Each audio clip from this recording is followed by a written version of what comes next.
Acupuncture नाम तो सुना ही होगा।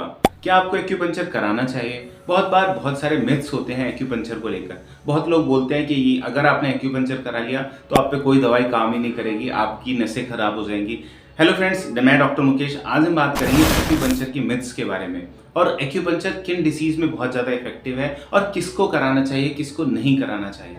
अगर एक्यूपंक्चर की बात करते हैं तो एक्यूपंक्चर एक नेचुरल साइंस है। इसका कोई भी ऐसा लेना देना नहीं है कि अगर आपने एक्यूपंक्चर करा लिया तो आपकी कंडीशन बहुत खराब हो जाएगी या आपने एक्यूपंक्चर करा लिया, क्योंकि बहुत बार लोगों को एक्यूपंक्चर के नाम से फोबिया होता है। कई बार उनका एक्सपीरियंस भी खराब रहता है, कई बार थोड़े से डॉक्टर की नेग्लिजेंसी की वजह से कंडीशन वर्स्ट हो जाती है, बट इससे इसका पैथी का कोई लेना देना नहीं है। जैसे एलोपैथिक में भी होता है, डॉक्टर की नेग्लिजेंसी की वजह से पेशेंट्स की डेथ हो जाती है या ऐसी कुछ मिस हैपनिंग हो जाती है या कई बार गलत दवाई देने का रिएक्शन हो जाता है। तो इसमें पैथी का, इसमें थेरेपी का कोई रोल नहीं है, ये इंडिविजुअल डॉक्टर के ऊपर होता है। ऐसा ही एक्यूपंक्चर के साथ होता है। बट एक्यूपंक्चर में कहीं पर भी आप उसका लिटरेचर पढ़ेंगे या उसकी हिस्ट्री देखेंगे तो कहीं भी ऐसा नहीं मिलेगा कि एक्यूपंक्चर कराने से कोई नस खराब हो जाती है या एक्यूपंक्चर कराने के बाद कोई और पैथी काम नहीं करती। ये सब मिथ है। असल में एक्यूपंक्चर बॉडी की हेल्दी सिस्टम पे काम करता है, क्योंकि डिसीज की कंडीशन में जब बॉडी में कुछ ना कुछ डिस्टरबेंस चलता है, एक्यूपंक्चर उसको बैलेंस का काम करता है। जैसे आयुर्वेद में वात पित्त कफ को बैलेंस किया जाता है। किसी भी एक तत्व की अधिकता से बीमारियां पैदा हो जाती हैं, उसको बैलेंस किया जाता है। इसी तरह से एक्यूपंक्चर की साइंस में एनर्जी का डिसबैलेंस ही डिसीज कॉज करता है। अगर आप एनर्जी को बैलेंस कर देते हैं तो आपकी डिसीज ठीक हो जाती है।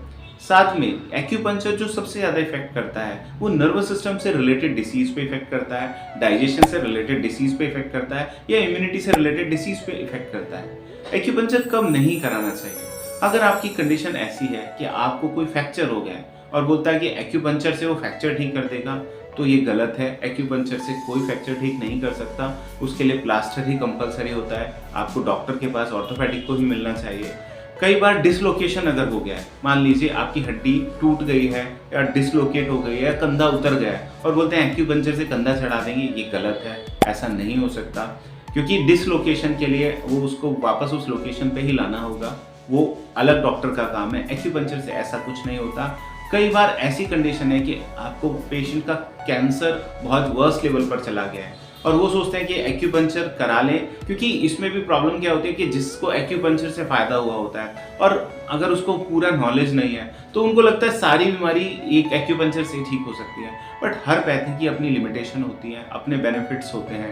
तो एक्यूपंक्चर ऐसी कंडीशन पे भी नहीं करना चाहिए जब कैंसर बहुत ज़्यादा वर्स्ट कंडीशन में हो। हाँ, इसमें कुछ लिटरेचर एविडेंस देते हैं कि एक्यूपंक्चर तब फ़ायदा करता है कि कंडीशन कैंसर की वजह से कंडीशन तो बहुत खराब है, बट उसकी जो अदर कॉम्प्लिकेशन है, मान लीजिए कैंसर तो है ही पेशेंट को, बट उसको भूख लगना बंद हो गई है, तो कैंसर को ठीक करने के लिए एक्यूपंक्चर नहीं किया जा सकता, बट भूख को बढ़ाने के लिए, डाइजेशन को बेटर करने के लिए एक्यूपंक्चर किया जा सकता है। इसी तरह से कोई ऐसी कंडीशन है जो सर्जिकल कंडीशन है, जिसमें सर्जरी ही होनी कंपलसरी है और उसमें बोलते हैं कि नहीं एक्यूपंक्चर से वो ठीक किया जा सकता है, तो ऐसा भी नहीं है, उसको भी एक्यूपंक्चर से ठीक नहीं किया जा सकता। इस वीडियो को लाइक करें, हमारे चैनल को सब्सक्राइब करें और बेल आइकन जरूर प्रेस करें।